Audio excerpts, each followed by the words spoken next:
Oh. Nope. What? Yeah, no, the chat was still in there. You can see the stream key. Oh, good. Oh, okay. Ooh. Oops.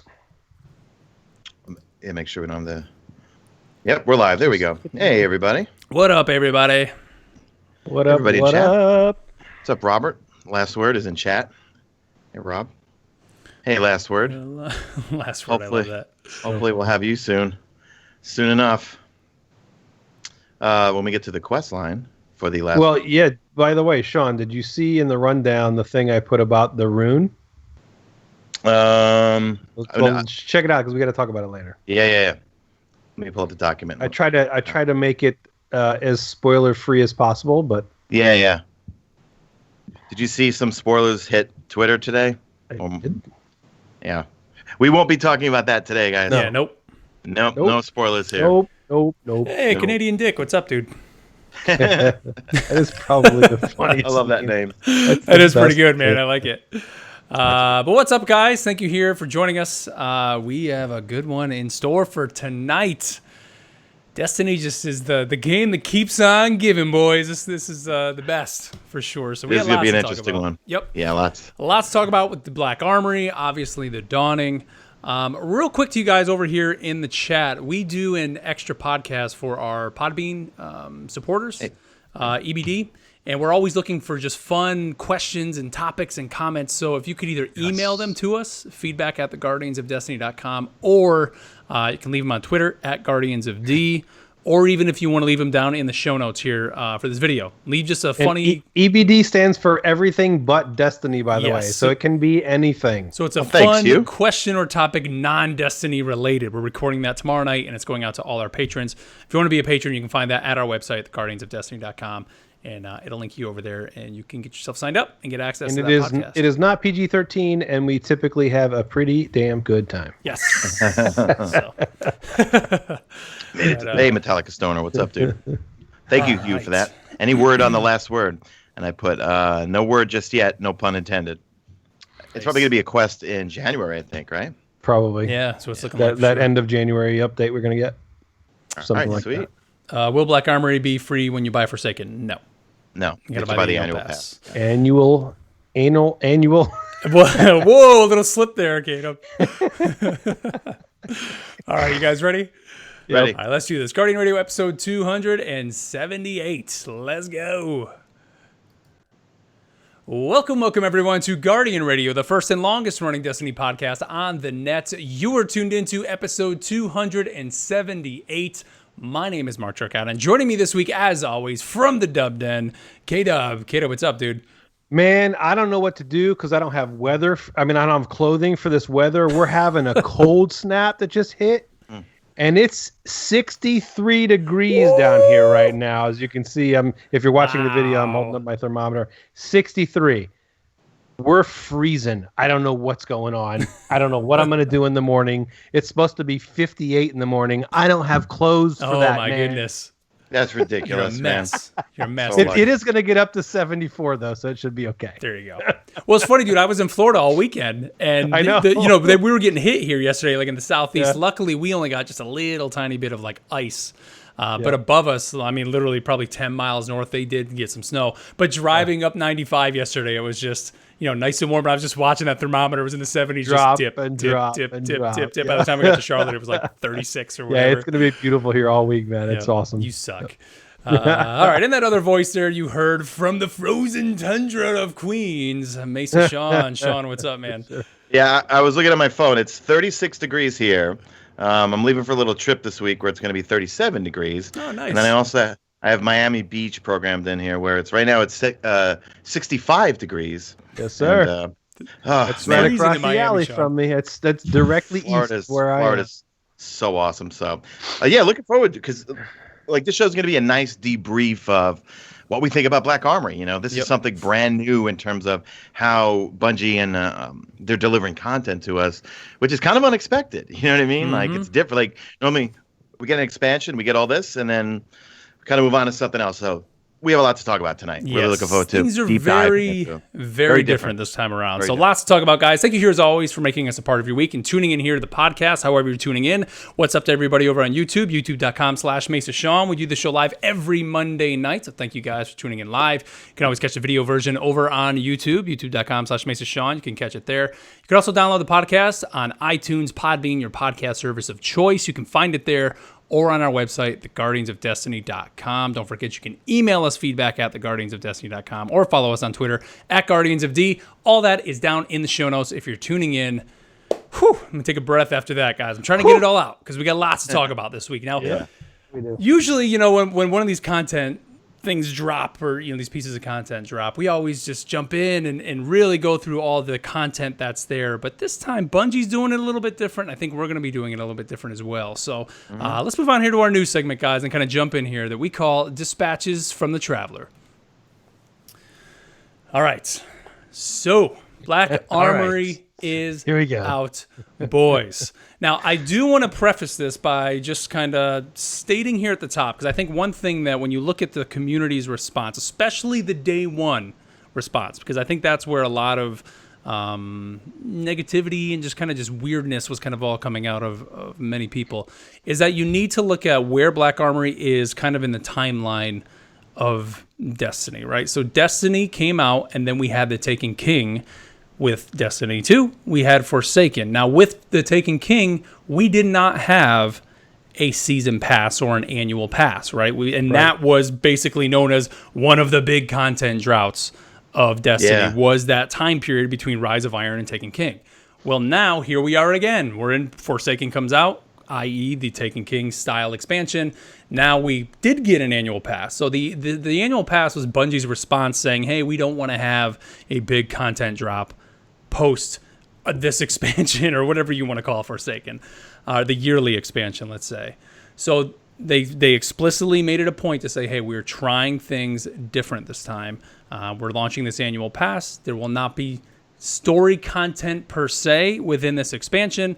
It is going to be more geared towards the end game players. It is going to be more geared towards loot and give you some new activities to do. So I want to preface that because that is definitely what was messaged, I think, going into Black Armory. Now, when you go into day one of what essentially Black Armory turned into one small quest that you go into the tower, which is a very cool space in the tower, by the way, it's awesome, kind of hidden into the depths of the cellar of the tower. I personally think it takes a little too long to get there, but I think it's cool, especially that first little trip there, right? You feel like you're going down into this just darkened area of the tower. You meet Ada 1. She sends you on a quest to go out and grind certain enemies. Cool. You go back to her. She gives you access to the first forge. And then that's where, for most people, the problems began, is that when you get to this point, if you are not, let's say, at least 600. I mean, the recommended level at launch day was 610. Goes all the way up to 630, I think is what the boss was at that point. The boss is 630, yeah. Bungie listened to the feedback. What was it? Not even 48 hours. They dropped it to 605, 625. And that essentially was the first week of Black Armory until we had Scourge of the Past and then the next Forge launch on that Friday. That's kind of where we are setting it up, guys. I mean, I'll throw it to you guys. What do you guys think, I guess, of this content being kind of delivered this way and not being the big sweeping expansion we're used to? It's kind of like culture shock, right?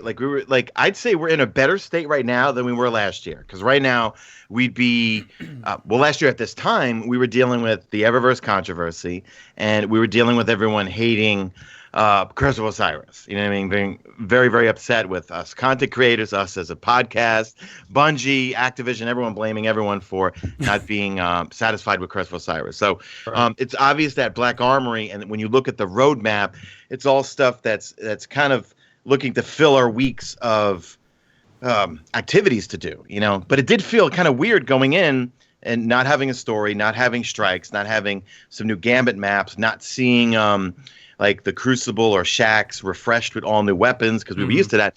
But, Mark, you put it in great context. But, yeah, the Taken King came out. Then it was a big content drought. And we had to wait. Remember, they had the spring update, the April update. and that was all cosmetic stuff that you can grind And with didn't chroma. it add one strike? Wasn't there the strike with the ogre? Malak. Yeah. I think it was, right? Yep. So technically, we're in a better spot than we even were when the Taken King came out. You know, I'm always going to spin things in a positive light here. Yep. But we're in kind of a better spot than we were. But I do really feel for the players who aren't at 600 or hardcore because, man, the grind is real. You know what I mean? Like, I'm only like 617 right now, and I play this game a ton. You know what I mean? And I could see it being very frustrating for a player who they bought the annual pass. Annual pass Black Armory hits, and they want to do this new activity, which is a lot of fun. I mean, the Forge is just chaos. I mean, I personally love it. I completed the first one a few times, have not gotten a chance to do the second one yet. But, you know, I could see them being frustrated because, man, you get a power level check right then and there. You know what I mean? If you're not over 600, you were getting overwhelmed by ads, and it's timing, it's coordination, and everything. So it's interesting to see how it's going to progress. And typically what Bungie has learned from year one and what they brought with Forsaken and how they're learning right now with the reception from Black Armory. You know what I mean? Sean, I think that's why what we see in Penumbra, which is the third piece we're going to get, I think that's why, number one, even the title, even we're calling it Penumbra, but I think the latest thing kind of has that blacked out, as well as two activities that are blacked out too. I think, not to say they don't know what that's going to be, but I think depending on the reception of this and Joker's Wild, it's going to change what that's going to be. Because if you think about it, that's essentially what happened with Curse of Osiris and Warmind. They were able to make some changes with Warmind, right, even though the space was being built by Vicarious Visions for 2 years prior to that. They were able to make some changes to at least add some things in and listen to player feedback. So I think that third piece of DLC is going to be the best out of all of it because they're going to be able to listen to feedback that we've been giving, that everybody's been giving over this last week.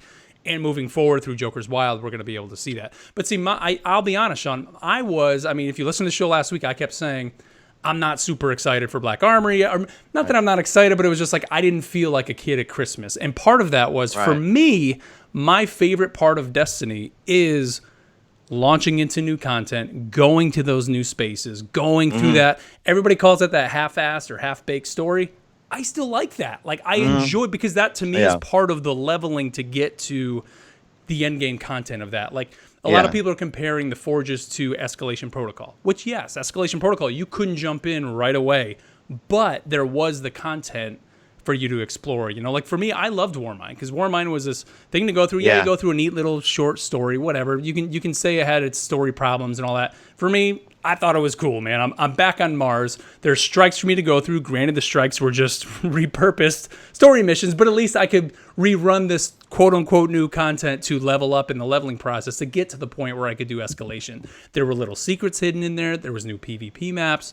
I enjoy having that content. So for me as a player, where this sits right now, and again, we're only 2 weeks in, you know, the idea of having to level up to just do this one activity that it seems like it's fun. I mean, I've gone in there. I'm not at the weapons level are cool though. To finish the it. Weapons are awesome. Though. I hope All right, so, man. so let me kick in here. Yeah, so go for it. I've been quiet for a while. Go for it. So as I'm the lowest leveled guardian on the show, I think I'm in the 581 area. Depends on what gear I have on. But so for people who haven't been devoted to leveling and got to max, and even if you did, once you finished the 45 minutes or an hour, depending on how quickly you played through the story content and got to the Forge, it's tough. But the thing is, what Bungie did as a theory of how to make Destiny a hobby, that's the theory that they're going on after the whole summit and after feedback, and everybody likes the grind. And so they took that feedback and they made because, hey, listen, let's give them props for listening, right? Number one, whether you like what they do with the answers that they get or not is another situation. But we know they're listening. That we know they made change. We're going to talk about some of the changes. They immediately made one change. We spoke about that already. They made another change, which is coming tomorrow. They listen. But in effort to make the game a hobby and for you to just drip, drip, drip, drip, always have something to do, because people are always bitching about, we get this feast, and I spoke about this last year. I'd rather have the feast, but instead of having the feast, you've always got something to do. But what it turns into, instead of you have this huge feast and you're excited and you're leveling and it's so fun and you're going through all this content, instead of the drip, drip, drip, drip, drip, and you have to constantly be grinding, it becomes a chore instead of fun. Right. And that's the problem that a lot of people have come up to is, man, if I don't go do my dailies, if I don't go do my powerful gear, if I don't go do my 3 Gambit matches, I don't go do the one, PvP match, if I don't go do a strike, all these different things that you have to do, instead of going to do whatever the hell you want, which allows you to level, it becomes a chore.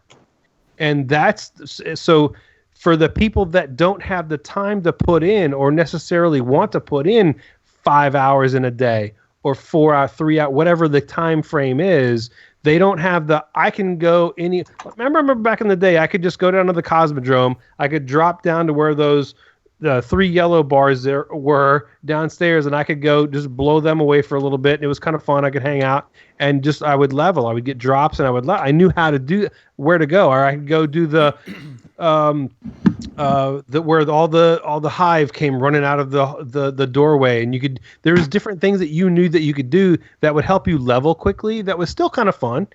But that was my choice. I could go there. I could go wherever I wanted and level.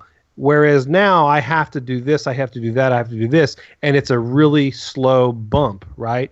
I don't want to be told where I need to go to level.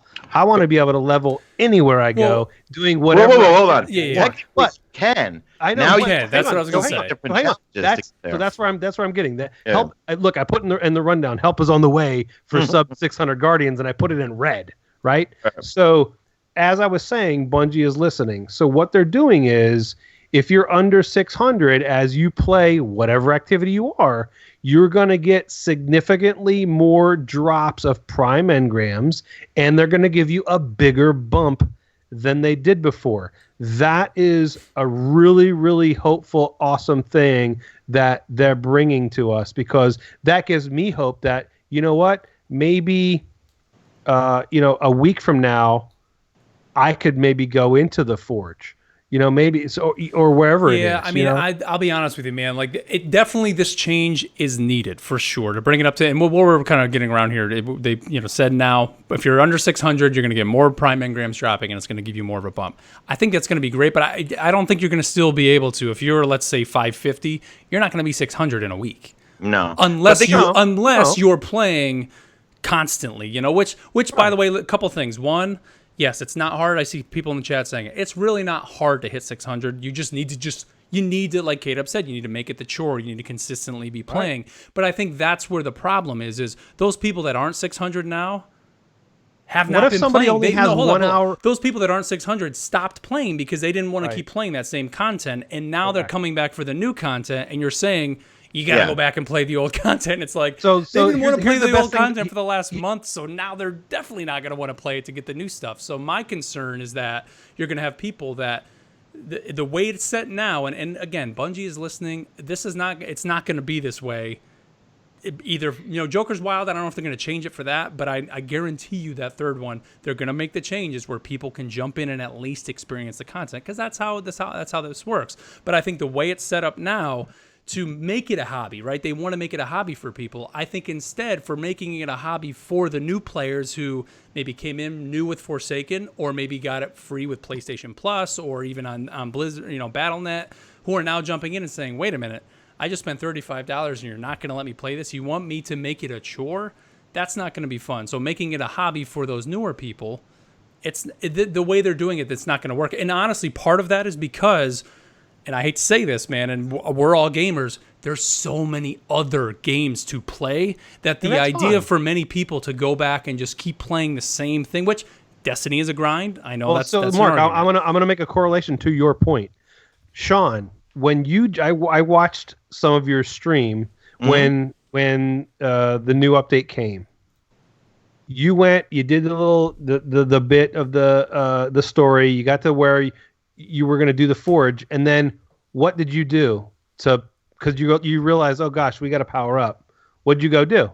And your stream was 3 hours long. What did you go do? I think I went to go do end game activities to get power. You did escalation protocol. No. You went into Leviathan. Yeah, you guys went down there, and I watched the whole thing. Oh, no. Oh, you mean to get the bounties done and all that? Yes, you did escalation protocol. You went into Leviathan. You did all this old content to get to where you could go into the forge. No. Look, those could be done anywhere. We were technically cheesing it, right? One of the questions was, what was the best place to do whatever you needed to do to level up? Right, but I'm saying, but the bottom line is, I think Bungie's goal is to get everyone who plays Destiny 2 to play all the content. You got to do Strikes. You got to play Crucible. You got to do Gambit. You got to do the Dreaming City. You got to do this and you got to do that. So right now, to get your power up, that's what we have to do if you want to get powerful gear. People also need to realize, and I think it was either in chat or on Twitter, right now Black Armory is $10, right? Because we paid $30 for a year-long edition of content. With the Taken King, we paid nothing. And we didn't have any updates except for a free spring update that was really all cosmetic type stuff. And that's when Eververse kind of started coming into the game. So right now, I mean, their goal has always been you need to do all the different activities with the game, which for me has been kind of refreshing slightly because for the last few weeks, all I would play is Gambit because I'm obsessed with Gambit. 2, I like Strikes. But I was not touching the Dreaming City. I was not going near the Crucible that much anymore. But now I kind of have a reason to play everything in the game. Right, because you got to level up. Well, the game used to just let you you were left with only do what you like to do in the game. Whereas right now, it kind of makes you say, I got to get all the Dreaming City stuff done. Then I got to do some Gambit. And then you have the daily challenges that reset. And it is overwhelming. I was going to say, Sean, I saw your tweet the other day, and this was the first time in a long time for me as well. I cleared my director. You look at my director, and it was like everything was cleared. It was like I honestly have not done that. Look at my map; it's clean. Chat stream clean. Look, we are December 10th. Not one exotic Forsaken armor piece yet. Oh my gosh! I did get the two-tailed fox the other night at the end of a strike. You know what I mean? Wow, but that's still one piece of exotic armor, and all I want is shards of Galanor or the Geomag stabilizers. Yeah. But I don't know. We could keep going on here about this. I think bottom line for me personally, from what I come to Destiny for, I understand why they're doing this because, like I said, when you stop and take a look at it and say, hey, we're in that Taken King year where there was no pass, at least we're getting something here. We're getting content. And hell, even getting things to chasing power again, even if you got to go back through that old content. Like you said, Sean, that's a great point. It's at least making you go and play other activities. Like there are things that I hadn't done, like the daily heroic mission or whatever, just to get that daily powerful gear or whatever it is. Because I was like, nah, I don't want to do that. Guess what I did this week? Definitely did that because it was like, hey, that's going to at least give me that small little power jump or one power level boost to myself. So I am, that's a great point, that it is kind of making you go back and at least giving you a reason to do those old things, which we have not had for however many weeks.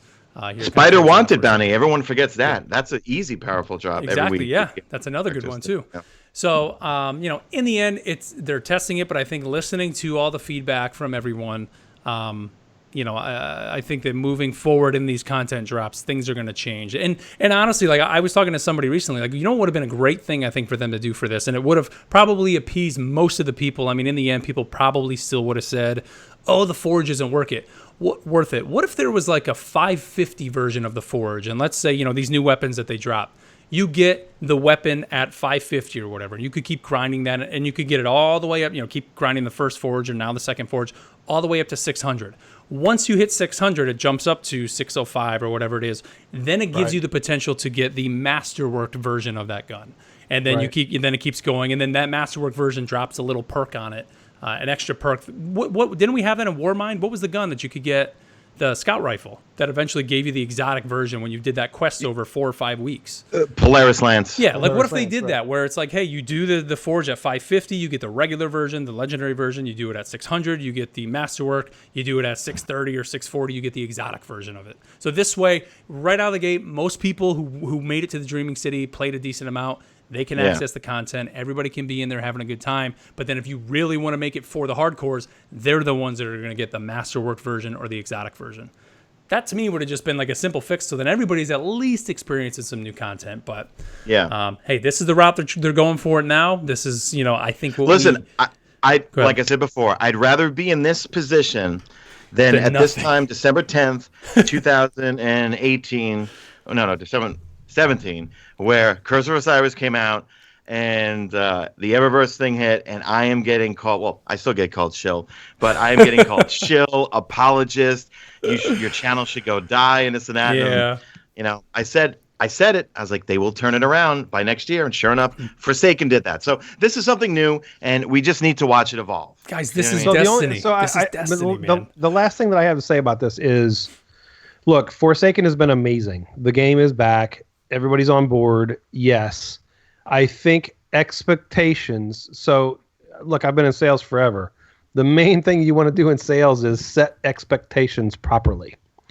Expectations, I think, were a little too high for Black Armory because it's not a new game. It is DLC. And yes, you're paying for it, but you're not paying for like a separate downloadable game it's a pass that you're going to get all of this content that's going to be dripped through time. And I think expectations were, and the funny thing is, the reason expectations are so high is because of the amount of amazing content we've always gotten in the past. So the expectations were here because it's always delivered this amazing amount of content. Mm-hmm. So we're like, wow, this is going to be Black Armory. I mean, you get to forge weapons. Oh my God. It's like, the thoughts running through your head are the same thoughts that ran through my head when I heard a 10-year plan. Way back in the day. I was thinking of all of the solar systems and the planets and where we're going to go. And like, your imagination goes wild. I think expectations weren't set properly. Yeah. Whereas if you really just thought about because they really told you exactly what it was. They did. I mean, that's the thing, kid. But like you said, expectations. Everybody had them so high. But we're so excited. But you know what? One argument against that, Caleb, is they told us. I don't want to say recently, but like back when they announced Forsaken and people were just buying the annual pass, they weren't really messaging it then. They just said it's a reason to continue playing. I think at that point, if you go back and watch that original Forsaken Vidoc, they probably said this is for our end game people. We didn't really know, but hell, us as Destiny players, we don't care, right? We're buying it regardless. Everybody's more Destiny, and we want more Destiny. Right. That's it. Right. Yeah. So I mean, and even if you look at kind of now where the industry is, like they made it a point. They didn't call it an expansion pass, which every expansion pass literally brought us new spaces, new strikes, and all that. They called it the annual pass. And when I say when you look at the industry, look at what Fortnite does. They do their battle pass. And on the battle pass, it's for people who want to get some new skins and some new emotes. And in this case, really, you're paying for the opportunity to get access to weapons that other people who don't buy the annual pass won't be able to get. And to get those weapons, you got to work for them, i.e. do the forge, level up a little bit, but you can get those weapons, and the guy that doesn't get the annual pass can't. And that's really what this is rather than an expansion pass. And I think so many people are just thinking like, hey, in the past, they've done things like this where we get a new exotic quest or we get a new weapon. I mean, honestly, this almost felt more like a seasonal event, and I saw so many people say that. And I mean, I even kind of felt that way. It was like right now where we are in Black Armory, that's kind of what it feels like. We don't know what's around the corner. We don't know what's coming. I mean, my only fear is that, everybody keeps saying, there's got to be a secret story mission or not story, but like a strike or something in here to send us on that exotic quest to get the last word or whatever it is. But the problem is going to be that's going to be probably a 640 quest. And so a lot of those people that aren't even wanting to level up to get to the first forge, sure as hell aren't going to be leveling up to get that last word. But again, that then feeds to the hardcore hobbyist Destiny player.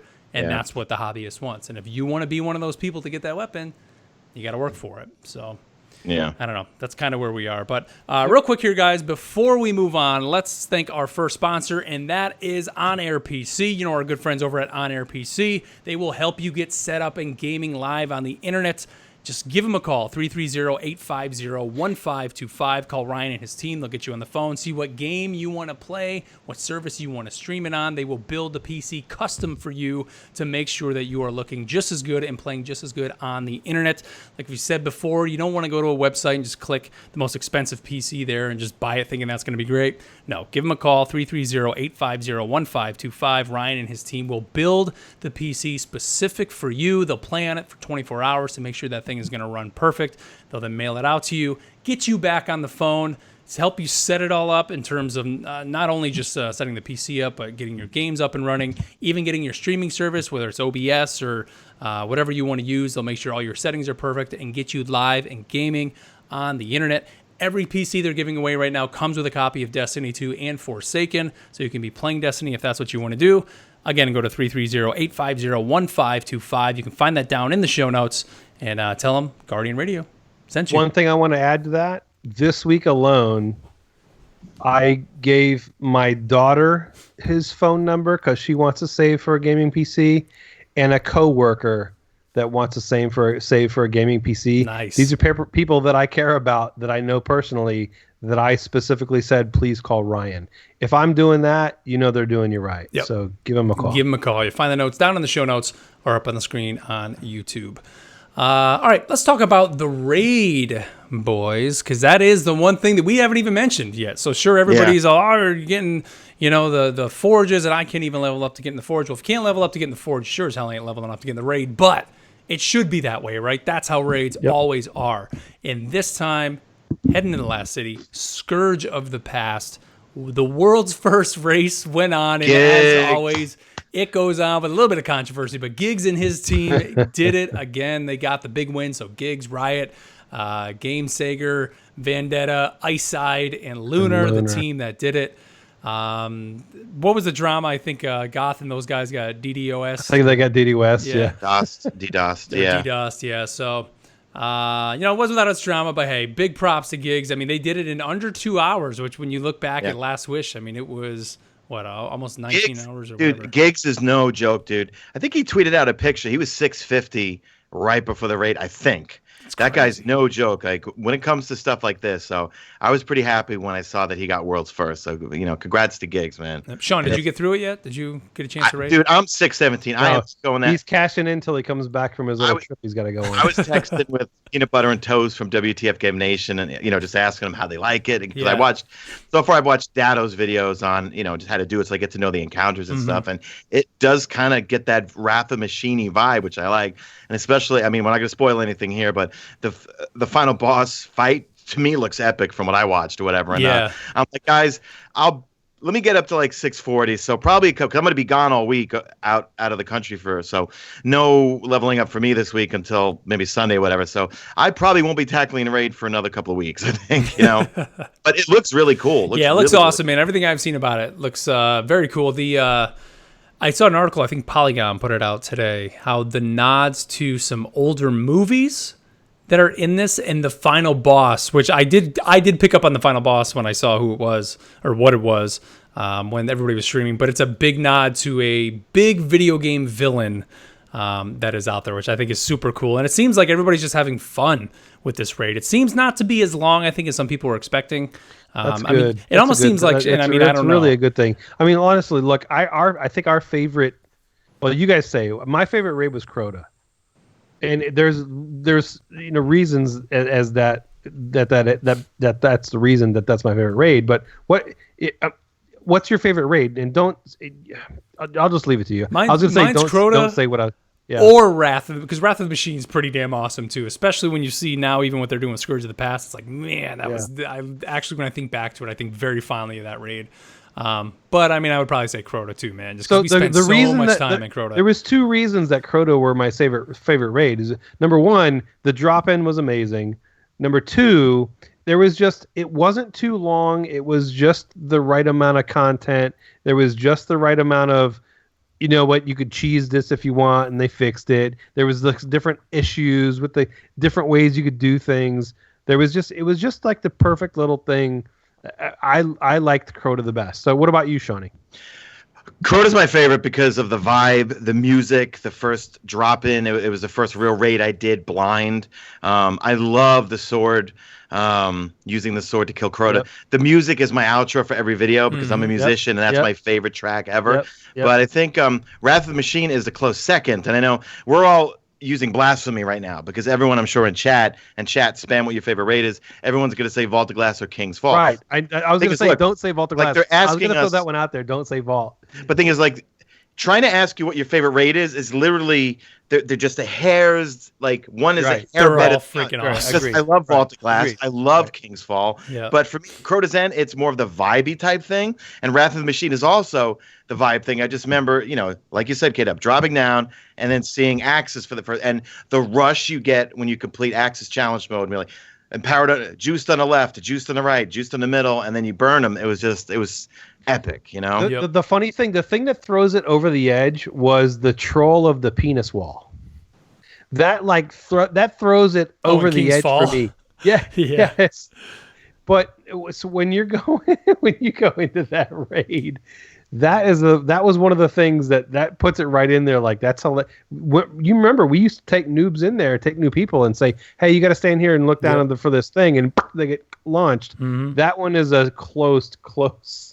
Right behind. They're all awesome, man. They're all so good. I mean, that's the one thing, if anything, Bungie just nails the raid. So, for many people, if you are a raider, I mean, the annual pass alone is worth it just to get three raids, the raid content, right? So, I mean, that's pretty good deal for many people. Now, of course, you're not a raider, maybe not so much, but it definitely seems like they knocked it out of the park again, especially in terms of setting. I mean, you're in the last city. I mean, it looks so cool to see people in there. So I mean that alone is something that's pushing me to level up, and I think that I can't wait to do it. Like these raids, that raid looks so cool.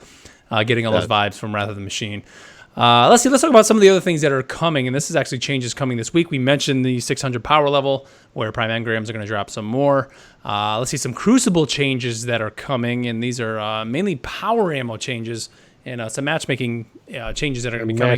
Looks like a lot of people are reporting some issues with matchmaking in the competitive playlist and expressing feedback around matching solos against fire teams and high glory teams against lower glory teams.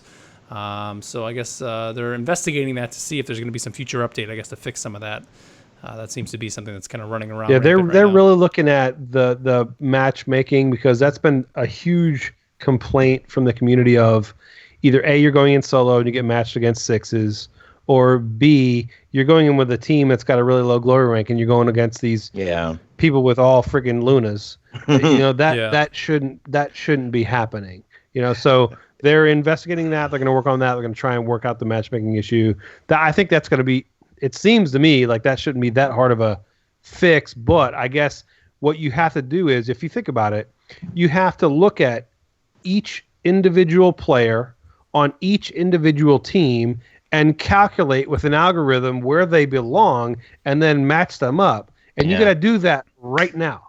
Yeah. That's not that easy to do. You know what I mean? So they're working on it, and I've got every faith that they're going to try and make it as best as they can, but that's not that easy to do. Like if I go in with my buddy Zen, I know I'm going to be matched up with I know it's going to be it's way harder. Whereas if I don't and I go in solo or I go in with 3 or 4 buddies that I know that are, just okay, we're going to wipe the floor with them, So it is one of those things that you just got to keep in mind who you're playing with, and, it's going to match you up the best they can, but that's a really tough algorithm to just on the fly. What's it, 30 seconds, 45 seconds to get a match? That's a tough algorithm to match up out whoever is available at the time. There might only be the only people that might be available at the time might be high glory rank people. So do you want a game or do you want to sit there in the lobby? So it's just one of those things where it's not that easy, Let's see, power ammo changes. I'm not going to go through each of these, but long story short, in competitive mode, power ammo is not going to spawn as quick as it used to. Well, in every mode, power ammo is going to take probably twice as long to spawn as it did before, which is a cool change, I think. Yep. I mean, it seems like what do you think the biggest issue that's kind of pulling this in? A lot of people using like grenade launchers or what kind of in here? I mean, it's got to be. Well, what's the big power weapon everybody's using now, Sean? Grenade launchers are pretty much nonstop for people that are grinding the mountaintop. You know what I mean? Yep. Other than that, I mean, just too much heavy ammo for non-sniper weapons. You know what I mean? Like if you think about what else? Rockets. I mean, I'm always Tubes McGillicuddy, noob tubing people. You know what I mean? Linear fusions. I personally think the most enraging thing in the world in Gambit is Queen's Breaker bow. No, I'm sorry, Queen Breaker. I forgot they changed the name of it. It's just I think you get too much ammo for it. and I think it's no skill whatsoever. They're insta kills. I mean, it's just an insta kill. We did tests with it. You don't even need to land a shot near the head, and it registers as a headshot. And to me, it's made Gambit. To me, it's way more annoying than Sleeper ever was in Gambit. But, you know, we're talking about Crucible right now. But yeah, I just think too much power ammo in general as is. But that's why I'm using my Wave Splitter and my Telesto when everyone's we're going to talk about Telesto here in a second. So, well, the one thing I want to say about this, so it's funny because, you know, when they made the changes to D2 that everybody got pissed about, the changes that they made were they needed to make it a more of a primary weapon game, right? They needed to take so many power weapons and shotguns and back those off and make it a primary gunplay game, which is what was asked of them, which they did. But they went too far one way instead of the other. There's got to be a balance. Balance is always a difficulty in Destiny. Balance is always the difficulty in any game that you have a PvP, situation. Mm-hmm. So the balance of power versus, primary, secondary, because there's so many different, now the way that the game is, there's so many different tiers of where you can have a certain gun. I mean, hell, you can have a sniper in your primary now, right? So the power weapons, though, that's an insta-kill weapon. That's a one-shot, you're dead weapon. What they're trying to do is, look, it's been, Mark, we've played in Control or in a number of other things where, I mean, power's almost always up. By the time you run out, it's up again. It's up, yeah. That can't happen. You can't, you kill somebody, you use your power ammo, you die, and power's up again. You go get power. You can't just run a match and just have power weapons all the time. You can't. That's not how the game was intended, and that's not how you want to play PvP. Is just you spawn and you get rocketed in the face. It's just not cool. So I think these are going to make it where. Remember back in the day I think when these changes specifically are competitive. So it's competitive, control, clash, and survival. So if you do quick play, I think it's still going to be the same. So you can still go in there and have your blast, have your fun and all that in quick play, but getting more of that heavy. This is competitive because I think the issue is that it just makes it where I guess maybe skill plays in a little bit more. Because not to say that power weapons you can't be skillful with power weapons, but you know what I mean? Well, where you have people in sweats that don't even use power. What's what I'm saying? So it's just kind of like it basically takes that out of the equation to some extent. Right. It's saying like here, if you're really in there in competitive and you're trying to go up your ranks, you don't need to really worry as much about the power weapon drops. And when they do, that becomes an issue. So it's like, when power weapons coming up, that becomes that thing on the map, kind of like the old Halo games where it was like the power weapons on the map, everybody congregates on it. Here now in the competitive modes, when the power ammo's up, after 120 seconds, 2 minutes, people are going to be kind of going that way because that can actually be the game changer. The only issue that I foresee with this is if anybody is, look, if you're not at the highest, let's say you're a mid skill gap person or maybe just above that, right? And you're trying to rank up. This is going to make it more difficult because the high skill gap people are going to smoke you versus you had a chance before. But I think that's the point that they're doing. So they're saying to the tier 1 people, okay, we've made this change. You can be the pros now. You can be the competitive bosses, and you're going to be able to handle competitive. And if they want to come into competitive, they're going to have to be high skill gap. I think that's what this is. Yeah. Let's see, a couple quick random questions here. This is for Design Lead John Sandwich.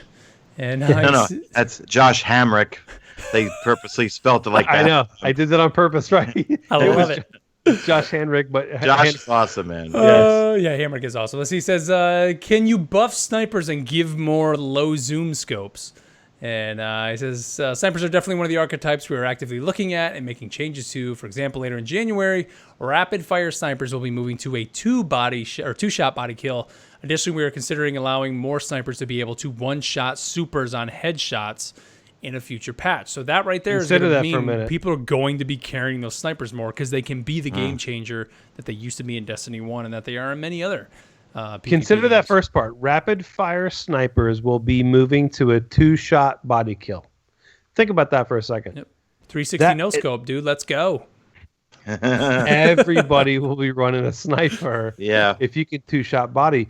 So that sentence is going to frustrate the hell of high skill gap people. So that's one of those things where I'm wondering if they go, one meta in competitive and one meta in quick play. You know what I mean? So I wonder if they can do that, because if you can 2-shot body sniper kill in competitive, all those changes we just talked about are ruined. They're ruined. Let's see. It looks like they do plan to increase the number of lower zoom scopes snipers to the game. So that's something that I guess really isn't there too much, especially post Forsaken. They're going to be adding more of those. And he says they don't currently have plans to alter sniper flinch anymore at this time, but they'll continue to keep an eye on the feedback. So again, so I see somebody in the chat no saying scope. flinch. Somebody in chat saying flinch sucks, man. I understand if you're a sniper that flinch sucks, but the reality of it is, if you can 1-shot, or in this case, very soon 2-shot people with a sniper from a really long ways away, the only defense they have is that you have flinch. To flinch you, yeah. There has to be a counter to you can just smoke them from across map with 2 bullets. There has to be a counter. The counter is your flinch. So you got to deal with it. Let's see. The says that the question was that a lot of the pre-Forsaken subclasses feel underpowered. Can they get buffed? He says, yes, we have plans coming to older subclass paths in the patch, currently slated for late January, but we're already looking ahead to what we'd like to do in patches further down the line. So I think that's good news for people who like to run some of those old ones. I currently still run my hammers. Hammers are kind of the thing that I've just been running with all the time, especially for the melting point when you're in Gambit and that.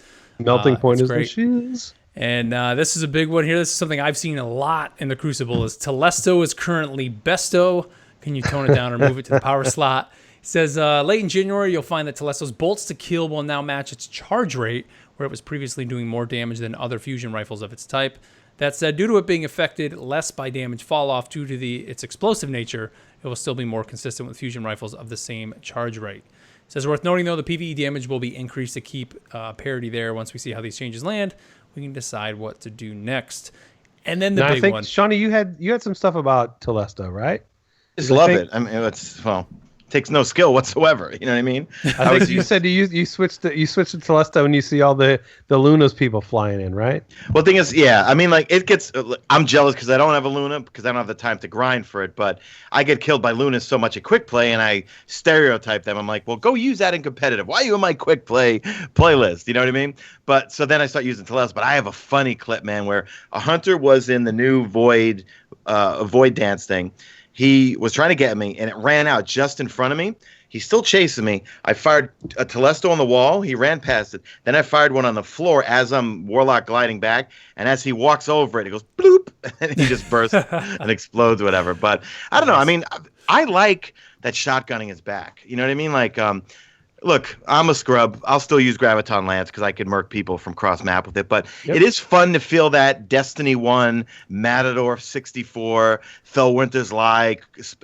Yes, I get killed by shotguns all the time, but it's fun to get some Voops in. To me, I think at this point in the Crucible, we're in a place where there's a lot of different options, I think. And yes, it's a lot of shotguns, a lot of power. But Josh, and you're going to read this soon, they're doing a lot more changes than they ever did in year one with regards to balancing and sandbox changes for the Crucible, Yep. So let's see in this other one. Here's the big one. Yep, Here's the big Scout one. rifle saying that it still feels weak in PvP and PvE. Can they come up? Josh says, this is another archetype we are looking at, and I would currently expect to see changes to show up in future patches. So I wish they would have gone into more detail in that. And you would look, we're all Scout rifle users, right? Mark is what is it? Mida. He's a recovering Mida addict. Is Mark, and Sean, you're a recovering Manananod addict. And my vision of Confluence, man. Can I just get the vision of Confluence to come back, please? Yeah. Greatest freaking weapon. We all three of us love Scouts. It's my favorite archetype. It's the best type of weapon it could, because you can use it to battle snipers. You can use it mid-range, and when you get short range, then fine, you can switch to your sub or your shoddy or your whatever it is. But Scouts are the ultimate weapon, in my opinion, in Destiny if you have the right role and if the meta is right. The meta is jacked, and it's been jacked ever since they screwed up the thing with explosive payload or whatever it was, Sean. Yeah. So you fill in here because this is well, your supposedly they nerfed them by 30% when they fixed explosive payload. Then they brought them up to 15. Brought them up by 15, but that's still not even close. Not the close where it is. And I have a number of Nameless Midnights that were God rolled for PvE purposes. I mean, probably even PvP. I don't know, but I miss using scout rifles. I mean, those are my favorite archetype as a PvE player. Sometimes even PvP. But yeah, there was an art form of using Mida or any other scout that had the scope with the little hat. Mm-hmm. Yep. And you put that. Everybody was trying to always put and I'm using this on video, sorry, but I'm using a little upside down V. People would always put it down here to the face, but that's not what you wanted to do. You wanted to put it up here as a hat because the shot was here. Yeah. And so that was a skill that was so fun to use. I was so happy to put that hat on somebody's head because it would just smoke people, and it was just an easy headshot, and it was just such a great thing from mid to long range that I could, back in the day of Sniperville, I could compete with somebody that was trying to snipe me because of that flinch we were talking about. And nowadays, it just doesn't hit hard enough. And so I really hope that they address this aggressively. I really do. All right, before we move on here, let's thank our last sponsor here, and that's our good friends over at GamerGoo. If you're not familiar with GamerGoo is something you can put on your hands. It's an antiperspirant for your hands, so when you're doing those sweaty Gambit matches, you're in those sweaty forges, you're in that sweaty Scourge of the Past raid. It's a great thing to put on your hands when you're gaming if you're someone who just sweats a lot when you're playing games. I mean, I'm one of those guys that I hate, like when I play with my son and we're passing the controller back and forth, like he sweats like crazy and he hands me the controller. It's just nasty. So it's like, man, put some of this GamerGoo stuff on. But honestly, we've met, the guys over at GamerGoo. We were booth mates with them right side by side at Guardian Con. And we've fallen in love with this stuff. GamerGoo is a very, very cool product. You're doing it. You're doing it. That's right. Hashtag you're doing it. Go to gamergoo.com. You can check it out over there. You can get some free samples right through them. They have 3 different scents. They have cinnamon, orange, and peppermint. You can order it from them. You can use our promo code Guardian. Save yourself 10% off. It's a very, very inexpensive, great holiday gift to get the gamer in your life. If you're looking for something cool to get them, this is something that's awesome that you could go get them. Again, go to gamergoo.com, use our promo code Guardian, save yourself 10% off. You can also get GamerGoo on Amazon. So if you are an Amazon Prime member, you can get free shipping on the stuff, and I think get it turned around pretty quick, even with the 2-day shipping using Amazon Prime. So again, gamergoo.com, use our promo code Guardian, save yourself 10%. And like we said, give it a try. And if you do give it a try, we get these emails and people hitting us up on Twitter all the time. Be sure to hit us up as well as at GamerGoo and use the hashtag You're doing it. Dude, we love those pictures. They're the greatest thing we've ever seen. Yep. That is hilarious. If you want us to retweet you, if you want us to friggin' do anything, send us a picture with hashtag You're doing it. You're going to get some pub. Trust me. All right, so we're running a little bit long here, guys. So let's get on with The Dawning. The Dawning is returning tomorrow. We knew this was going to be coming. We got some details, a nice little post over on Bungie.net. Our good friend Eva Levante is going to be there bringing back the tradition of The Dawning. You just made her Italian. Just make her Italian. Eva Levante. It sounds... It's Eva Levante. She's baking the goods, she's baking all those, what are some of those Italian cookies everybody loves? That's what she's baking. She's bringing cannolis. Cannolis. She got the cannolis over here. That's funny. Lose the gun, take the cannoli.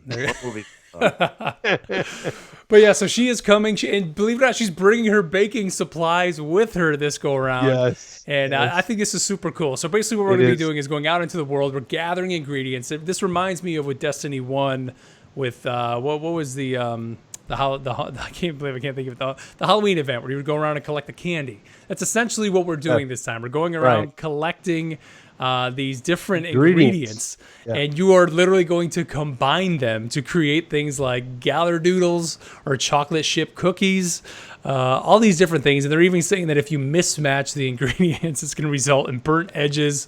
There's all different recipes. The funny thing is, so in that thing, and I'm going to send it to you, Sean. So in that thing, it says burnt edges. you're not just going to get burnt edges. Like there's going to be some repercussions of, I think, putting ingredients in. I hope it gives you like a bad aura for like 30 minutes or something. Like you put it in and someone can look at you and say like, "Oh, you screwed up." Like you're wearing like the Scarlet Letter or something. It's great.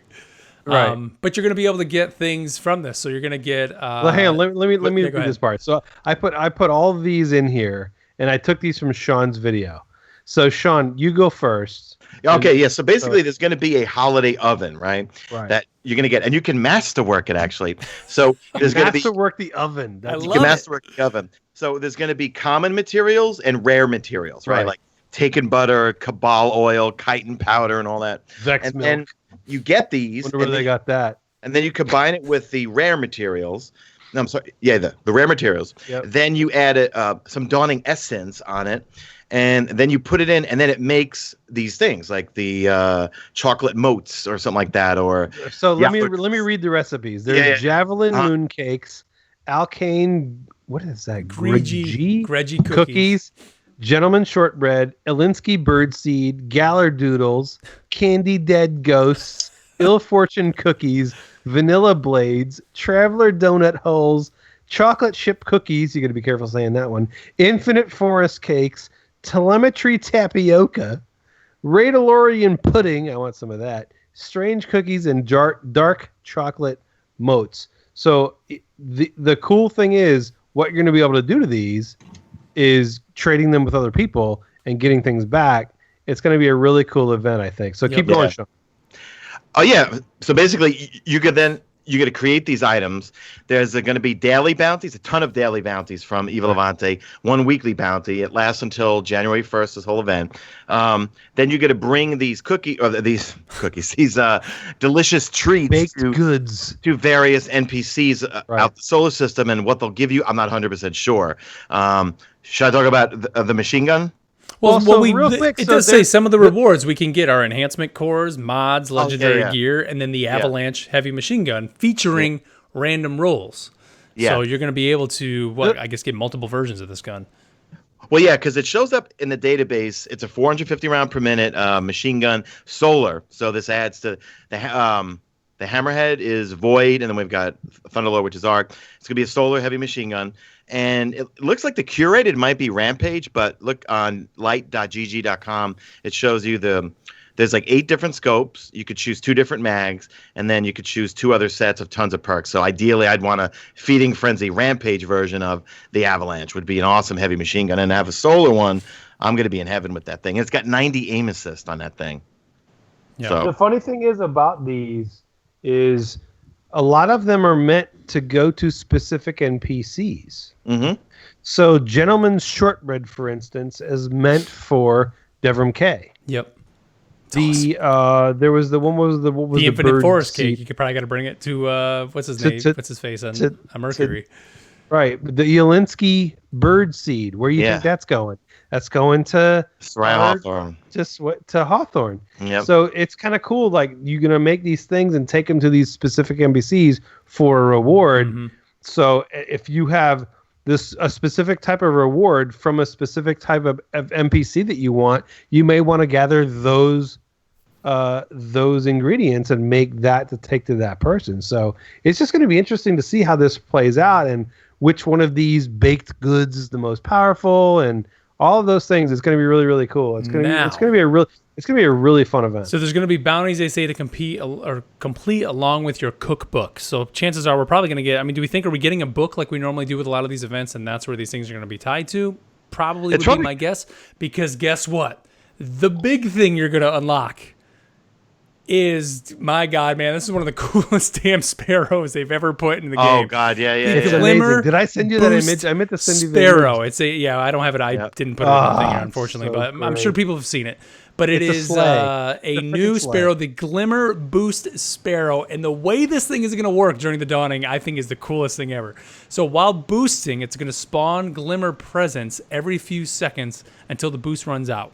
The Glimmer Presence bursts open after a moment so that players around can acquire the Glimmer. And then if you trick on that sparrow, 3 to 5 Glimmer Presence are going to spawn, and then of course people again can get more glimmer. This thing looks so cool. Which can we just say they've been knocking it out of the park? I think with the sparrows, there are some funky sparrows. I only have one complaint. Yes, you're absolutely right. Sparrows have been killing it. Where the hell are my ships? Yeah. If they would spend the time that they're doing on the sparrows with the ships, I'd be out of my mind, because you know what?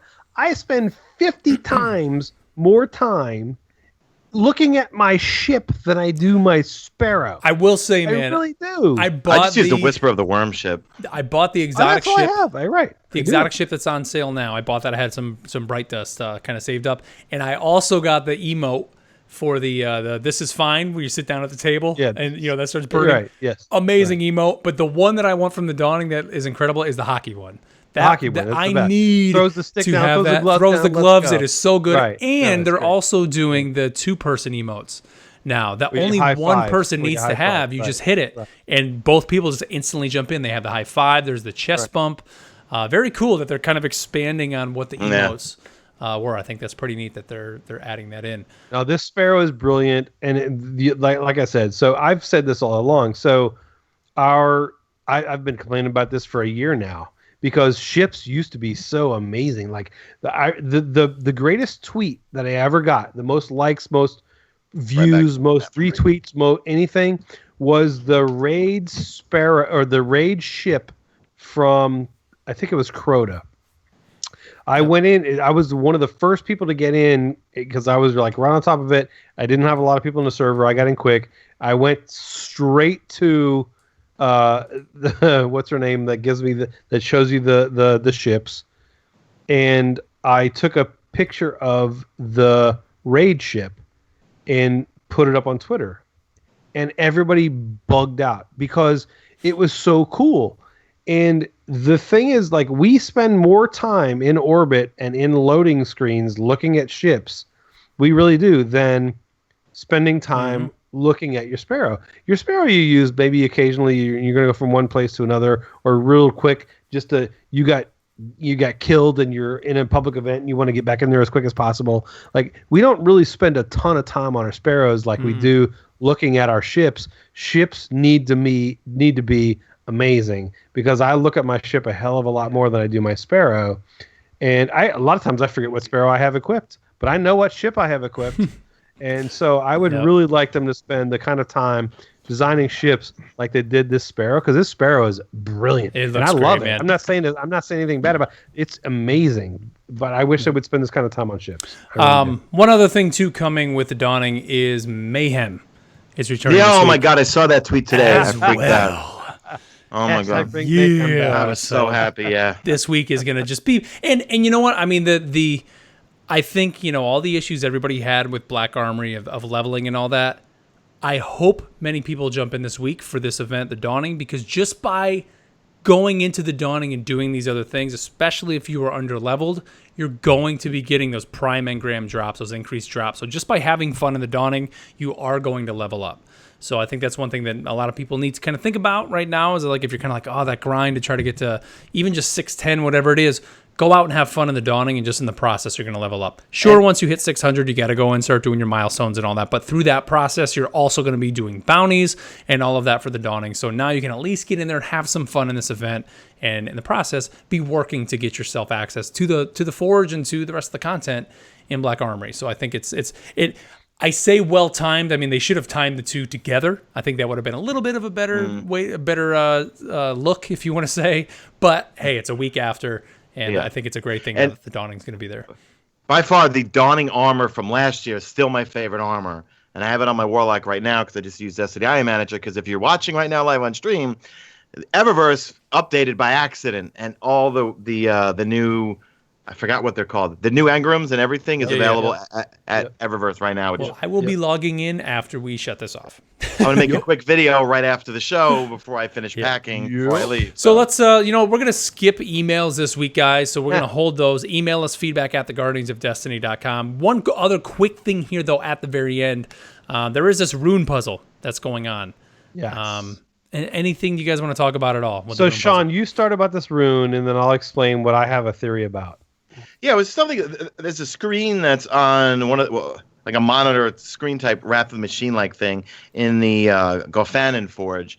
And man, Reddit, like those guys are geniuses because they somehow use like 5 different ciphers to somehow put together what the symbols meant and what it actually all meant or whatever, which I don't have handy in front of me. I could find it. I have it. I have it, Sean. Yeah. Okay, K-Dub's got it. So read what the rune ciphered into was this.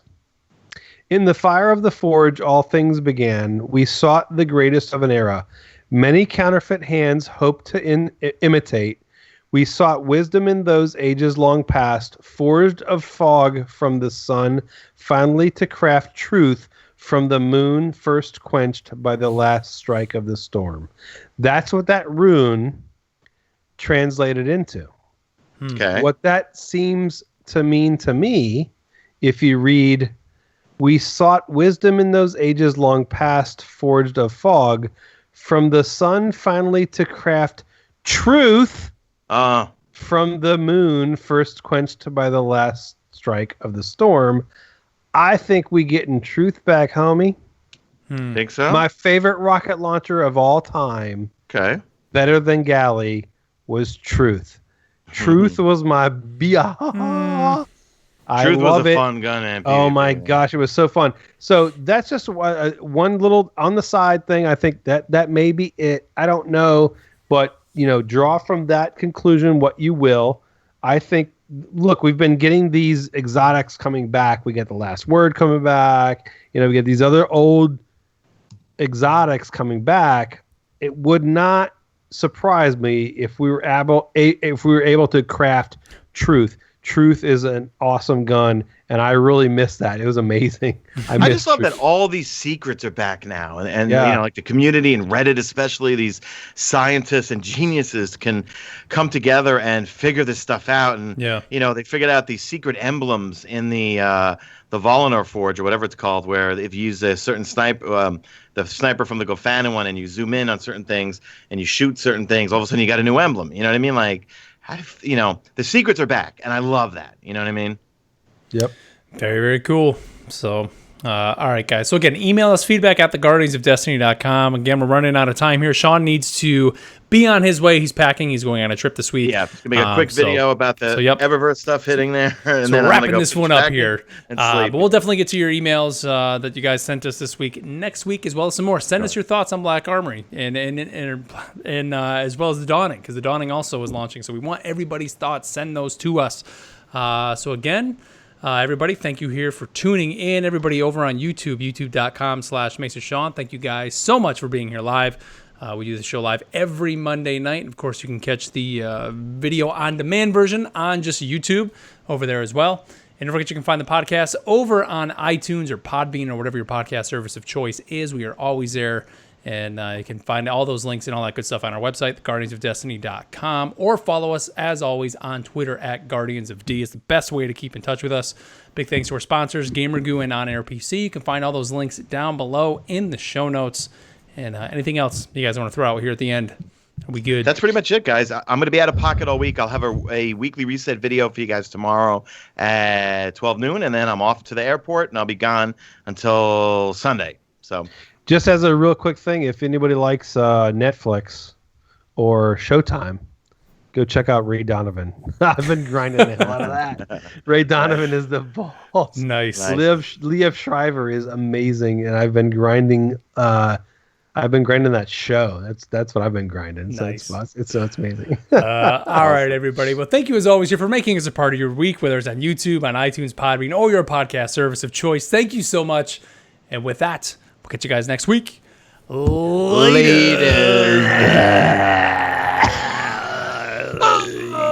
Sean's going out of town. Where are you going?